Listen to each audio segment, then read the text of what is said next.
Hello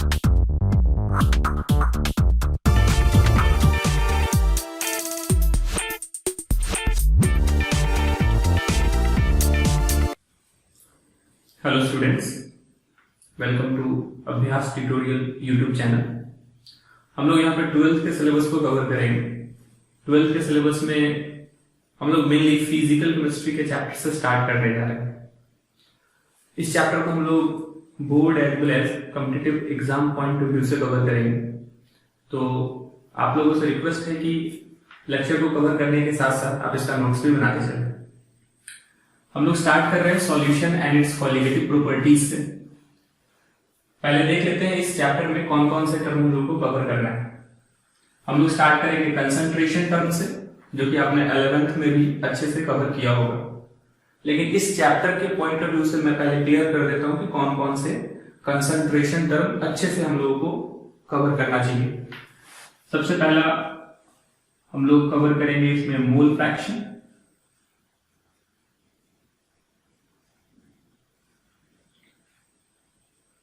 फिर हम लोग कवर करेंगे मोलैरिटी,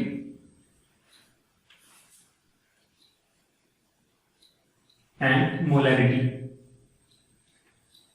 कंसंट्रेशन टर्म तो हम लोग सारे कवर करेंगे इस चैप्टर में, लेकिन इन 3 कंसंट्रेशन टर्म का बहुत ज्यादा यूज होगा। तो आप इन तीनों पे अच्छा कमांड बनाएं, तभी आप कॉलिगेटिव प्रॉपर्टीज से रिलेटेड प्रॉब्लम्स को आसानी से सॉल्व कर पाएंगे। आफ्टर कंसंट्रेशन टर्म हम लोग आगे बढ़ेंगे वेपर प्रेशर की तरफ। ऐसे वेपर प्रेशर हम लोगों ने गैसेस स्टेट में भी कवर किया था, लेकिन वहां पे हम लोगों ने बस एक छोटे से टॉपिक के रूप में वेपर प्रेशर को कवर किया था। यहाँ पे वेपर प्रेशर को अफेक्ट करने वाले फैक्टर, वेपर प्रेशर किन चीजों पर डिपेंड करता है, वो भी हम लोग कवर करेंगे। यानी कि डिटेल एनालिसिस वेपर प्रेशर का यहाँ पे किया जाएगा। ये भी ध्यान रखना है कि वेपर प्रेशर पे ही ये चारों कॉलिगेटिव प्रॉपर्टीज डिपेंड करेंगे, जैसे relative lowering of vapour pressure, elevation in boiling point, depression in freezing point and osmotic pressure. यानी कि अगर आपको इस चैप्टर का कंसेप्चुअल अंडरस्टैंडिंग रखना है तो वेपर प्रेशर आपको अच्छे तरीके से आना चाहिए। अगर वेपर प्रेशर में आप थोड़ा सा भी गड़बड़ी करते हैं तो ये चारों कॉलिगेटिव प्रॉपर्टीज कहीं ना कहीं आपको परेशान करेंगे। फर्दर हम लोग कवर करेंगे degree of dissociation and van't Hoff factor. Degree of dissociation हम लोगों ने chemical as well as ionic equilibrium में कवर किया है। मुझे नहीं लगता इसमें आपको दिक्कत होगी। और इसी पर डिपेंडेंट वांट ऑफ फैक्टर, इसको हम लोग अच्छे से कवर कर लेंगे। फिर हम लोग आएंगे कॉलिगेटिव प्रॉपर्टीज पे। कॉलिगेटिव प्रॉपर्टीज हमारे पास टोटल 4 तरह के होंगे। एक्चुअली में डाइल्यूट सॉल्यूशन का स्पेशल प्रॉपर्टीज होता है, वो हम लोग चैप्टर में देखेंगे। स्टार्ट करेंगे relative lowering of vapour pressure से, फिर हम लोग कवर करेंगे elevation in boiling point, depression in freezing point, osmotic pressure. इन चारों कॉलिगेटिव प्रॉपर्टीज को अच्छे से एनालाइज करने के बाद हम लोग सॉल्यूशन के टाइप पे आएंगे। सॉल्यूशन को मेनली हम लोग 2 टाइप में डिवाइड करके स्टडी करेंगे। First is ideal solution and second is non ideal solution. जैसे गैसेस स्टेट में गैसेस को हम लोगों ने 2 पार्ट में डिवाइड किया था, ideal gas and non ideal gas या रियल गैस। उसी सेम तरीके से हम लोग सॉल्यूशन को 2 पार्ट में डिवाइड करेंगे, ideal solution and non ideal solution. After dividing solution into 2 types हम लोग कवर करेंगे एज़ोट्रोपिक मिक्सचर। फाइनली हम लोग इस चैप्टर के लास्ट में सॉल्युबिलिटी ऑफ गैसेस को कवर करेंगे। देखेंगे कि लिक्विड में गैसेस की सॉल्युबिलिटी कौन कौन से फैक्टर पर डिपेंड करता है, और इससे रिलेटेड हेनरीज लॉ को हम लोग कवर करेंगे, एज वेल एज इसके एप्लीकेशन को भी कवर करेंगे। तो हम लोग स्टार्ट करते हैं सॉल्यूशन से। तो सॉल्यूशन को पहले हम लोग डिफाइन करते हैं। सॉल्यूशन को डिफाइन करने के लिए मैंने एक बीकर लिया है, जिसमें किसी एक प्योर लिक्विड को हम लोग फिल कर दे रहे हैं। प्योर लिक्विड के रूप में आप वाटर भी ले सकते हैं।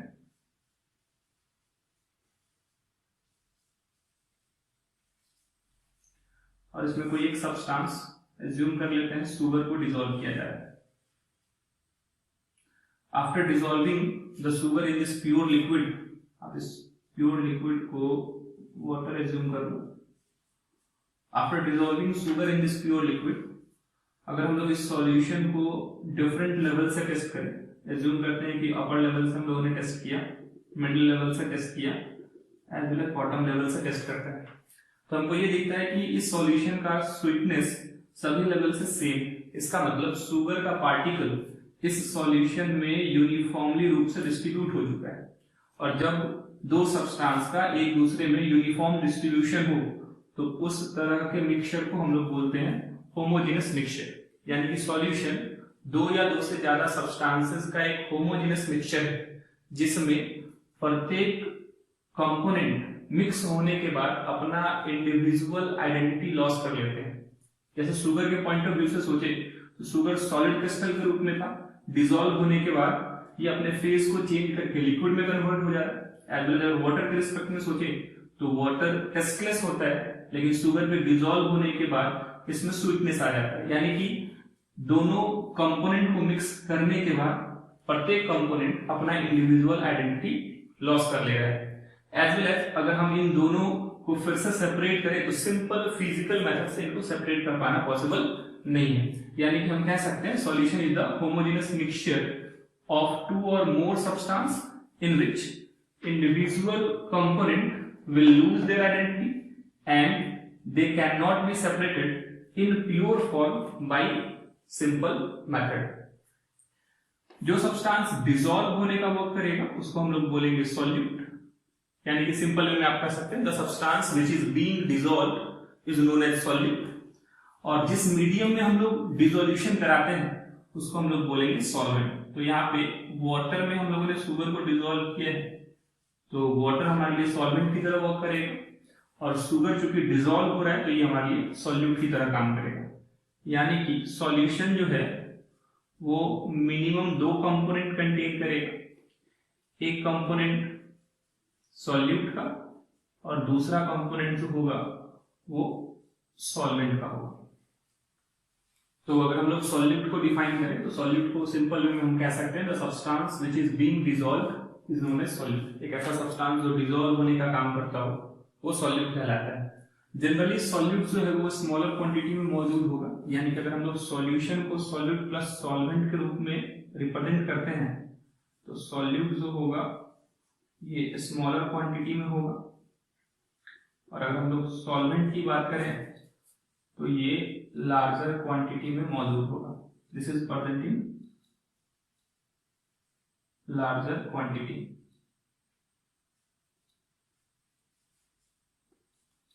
अगर सॉल्वेंट को डिफाइन करें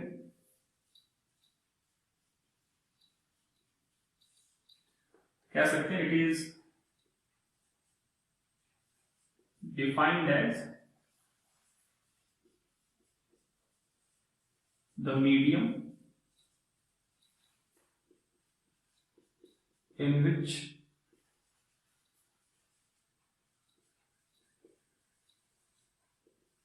dissolution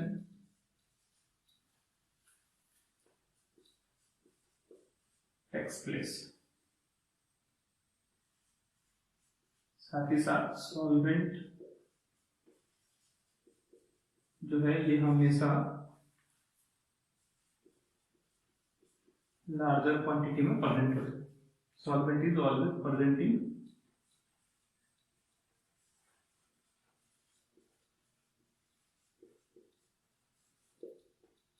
larger quantity। तो हम लोग सॉल्यूशन के रिस्पेक्ट में कुछ और इंपॉर्टेंट पॉइंट्स कवर करते हैं। जैसे कुछ न्यूमेरिकल्स में एक्वस सॉल्यूशन का जनरली यूज होता है। अगर एक्वस सॉल्यूशन रिप्रेजेंट किया जाए तो सिंपल वे में आपको ध्यान में रखना है कि in case of aqueous solution water is always treated as solvent. ठीक है, अगर किसी सॉल्यूशन में solute as well as solvent दोनों डिफरेंट फिजिकल स्टेट में, जैसे एक सॉल्यूशन हम लोग एज्यूम करते हैं जिसमें solute as well as solvent different physical state में, एज्यूम कर लेते हैं सॉल्यूट सॉलिड है एज वेल एज सॉल्वेंट जो है वो आपका लिक्विड स्टेट में मौजूद है। तो जो हमको फाइनली सॉल्यूशन मिलेगा वो आपका लिक्विड स्टेट में ही होगा, यानी कि हमको लिक्विड सॉल्यूशन मिलेगा। अगर हमारा सॉल्वेंट जो है वो सॉलिड स्टेट में है तो सॉलिड सॉल्यूशन ऑब्टेन होगा और अगर हमारा सॉल्यूशन गैसेस स्टेट में है तो हमको गैसेस सॉल्यूशन ऑब्टेन होगा। इट मीन्स कि अगर किसी सॉल्यूशन में solute as well as solvent दोनों का फिजिकल स्टेट डिफरेंट है, तो सॉल्यूशन का फिजिकल स्टेट जो है वो सॉल्वेंट के फिजिकल स्टेट से डिटरमाइन किया जाएगा। यानी कि जो सॉल्वेंट का फिजिकल स्टेट होगा वही सॉल्यूशन का फिजिकल स्टेट होता है। तो अब हम लोग सॉल्यूशन को क्लासिफाई करते हैं। सॉल्यूशन को डिफरेंट तरीके से क्लासिफाई किया जा सकता है। सबसे पहले हम लोग सॉल्यूशन को on the basis of number of components पे क्लासिफाई कर रहे हैं।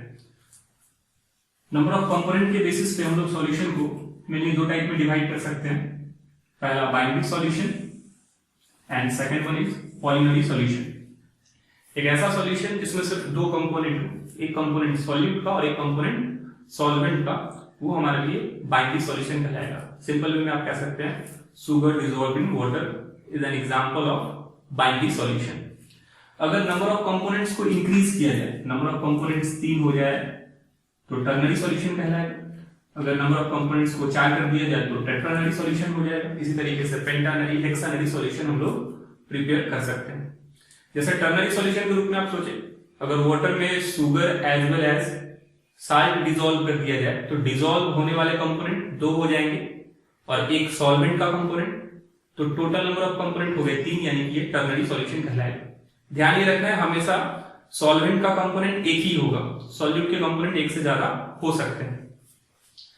अगर हम लोग सॉल्यूशन को उसके अमाउंट के बेसिस पे क्लासिफाई करें, यानी कि किसी सॉल्यूशन में कितना अमाउंट सॉल्यूट का डिसॉल्व किया गया है उसके बेसिस पे क्लासिफाई करें, तो सॉल्यूशन को हम लोग 3 तरीके से क्लासिफाई कर सकते हैं।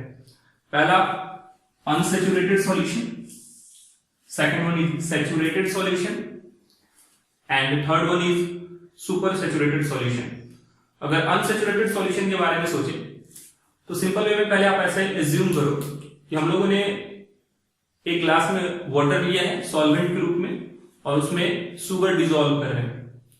तो इनिशियली जब आप शुगर को डिसॉल्व करेंगे तो वो इजीली डिसॉल्व होता जाएगा एंड आफ्टर सम टाइम वो डिसॉल्व करना बंद कर देगा और कंटेनर के बॉटम में कलेक्ट होना स्टार्ट करेगा। तो जब सॉल्यूट डिसॉल्व होना बंद कर दे तो उस स्टेट में हम बोलेंगे कि सॉल्यूशन हमारा सैचुरेटेड हो गया। लेकिन जब तक सॉल्यूट डिसॉल्व हो रहा था उस तरह के केस में सॉल्यूशन में कैपेबिलिटी थी कि वो ज्यादा से ज्यादा अमाउंट सॉल्यूट का डिसॉल्व कर सकता हो। तो इस तरह के सॉल्यूशन को जो more and more amount of solute को डिसॉल्व कर सकता है वो हमारा अनसैचुरेटेड सॉल्यूशन कहलाता है। सिंपल में आप कह सकते हैं solution whose concentration increases on dissolving solute at constant temperature is called unsaturated solution. यानी कि एक ऐसा सॉल्यूशन जिसमें सॉल्यूट को कांस्टेंट टेम्परेचर पे डिसॉल्व करने पे कंसंट्रेशन इंक्रीज होता हो अनसैचुरेटेड सॉल्यूशन कहलाता है। और जिस तरह के सॉल्यूशन में सॉल्यूट जो है वो उसके कैपेबिलिटी से कम मौजूद होता है, यहां पर मैंने मेंशन भी किया है an unsaturated solution contains lesser solute than the amount of solute it can dissolve. जितना सॉल्यूट ये डिसॉल्व कर सकता है उसके कंपैरिजन में ये कम अमाउंट ऑफ सॉल्यूट कंटेन करता है। तो अब हम लोग सैचुरेटेड सॉल्यूशन को डिफाइन करते हैं। Solution whose concentration remains constant on dissolving solute at constant temperature is called saturated solution। यानी कि एक ऐसा सॉल्यूशन जिसमें कांस्टेंट टेम्परेचर पे सॉल्यूट को डिसॉल्व करने के बाद उसका कंसंट्रेशन चेंज नहीं करता हो, कांस्टेंट रहता हो, सैचुरेटेड सॉल्यूशन कहलाएगा। आप सिंपल में ऐसे सिचुएशन को सोचो जब हम लोगों ने ग्लास ऑफ वाटर में शुगर डिसॉल्व किया था तो एक ऐसा टाइम पहुंचा था जब शुगर डिसॉल्व करना बंद कर दे रहा था। यानी कि जब एक्स्ट्रा अमाउंट सॉल्यूट का डिसॉल्व ना हो कांस्टेंट टेम्परेचर पे तो उस स्टेट को हम लोग सैचुरेटेड सॉल्यूशन बोलेंगे। नेक्स्ट है सुपर सैचुरेटेड सॉल्यूशन। तो सुपर सैचुरेटेड सॉल्यूशन के लिए आप सबसे पहले एक एग्जांपल सोचे, जैसे हम लोग चाशनी बनाते हैं तो हम लोग क्या करते हैं कम अमाउंट ऑफ वाटर में एक लार्ज अमाउंट शुगर का डिसॉल्व करते हैं और उसको डिसॉल्व करने के लिए हम लोग सॉल्यूशन को हीट करते हैं। यानी कि एक ऐसा सॉल्यूशन जिसमें एक्स्ट्रा अमाउंट ऑफ सॉल्यूट को हीट करके डिसॉल्व किया जाए या हाइयर टेम्परेचर पे डिसॉल्व किया जाए तो उस तरह का सॉल्यूशन सुपर सैचुरेटेड सॉल्यूशन कहलाता है। यानी कि solution in which excess amount of solute is dissolved at higher temperature और precipitation occurs when it is cooled, then it is known as super saturated solution। जैसे आप सुपर सैचुरेटेड सॉल्यूशन को cool करोगे तो जो एक्स्ट्रा अमाउंट सॉल्यूट का dissolve था वो क्रिस्टलाइज होकर के या प्रेसिपिटेट के फॉर्म में बाहर निकलना स्टार्ट कर देगा। तो हम लोग आगे बढ़ते हैं, देखते हैं कंसंट्रेशन टर्म क्या होता है। तो किसी भी सॉल्यूशन में मौजूद सॉलिड के अमाउंट को रिप्रेजेंट करने के लिए हम लोग कंसंट्रेशन टर्म का यूज करते हैं। जैसे आप ऐसे सोचो, अगर आप किसी लैब में जाते हो तो वहां पर डिफरेंट टाइप के सॉल्यूशंस मौजूद होते हैं और उसके बॉटल के ऊपर कुछ टर्म जो है वो मार्क किया जाता है। जैसे मान लो मैं एग्जांपल के रूप में लिख रहा हूं 2m H2SO4 सॉल्यूशन, या ऐसा मार्क किया हुआ हो 20% V/B HCl सॉल्यूशन। तो ओवरऑल ये सभी टर्म्स जो है वो इनडायरेक्टली इन सॉल्यूशंस में सॉल्यूट के अमाउंट को रिप्रेजेंट करता है। यानी कि आप सिंपल वे में कह सकते हैं कि कंसंट्रेशन टर्म किसी भी सॉल्यूशन में मौजूद सॉल्यूट के अमाउंट के बारे में इंफॉर्मेशन प्रोवाइड करता है। हमारे पास कंसंट्रेशन टर्म मेनली दो टाइप के होते हैं, एक temperature dependent concentration term and second one is temperature independent concentration term. Name से खुद ही क्लियर हो रहा है, एक ऐसा कंसंट्रेशन टर्म जो टेम्परेचर चेंज करने से चेंज कर जाता हो, बदल जाता हो, वो हमारे लिए टेम्परेचर डिपेंडेंट कंसंट्रेशन टर्म कहलाएगा। और एक ऐसा कंसंट्रेशन टर्म जो टेम्परेचर चेंज करने से चेंज ना करे, उसका वैल्यू टेम्परेचर से इंडिपेंडेंट हो, वो टेम्परेचर इंडिपेंडेंट कंसंट्रेशन टर्म कहलाएगा। एक्चुअली में टेम्परेचर डिपेंडेंट कंसंट्रेशन टर्म जो है ये वॉल्यूम रिलेटेड होता है, यानी कि हम लोग इसको वॉल्यूम के रिस्पेक्ट में डिफाइन करते हैं। और जो टेम्परेचर इंडिपेंडेंट कंसंट्रेशन टर्म होगा ये मास रिलेटेड होता है।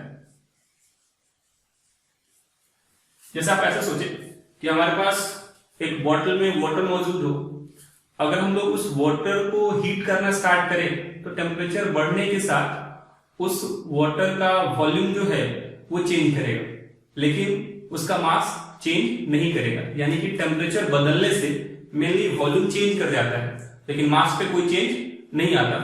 तो जो भी कंसंट्रेशन टर्म वॉल्यूम रिलेटेड होंगे टेम्परेचर बदलने से चेंज कर जाएंगे, इसीलिए इसको हम लोग टेम्परेचर डिपेंडेंट बोलेंगे।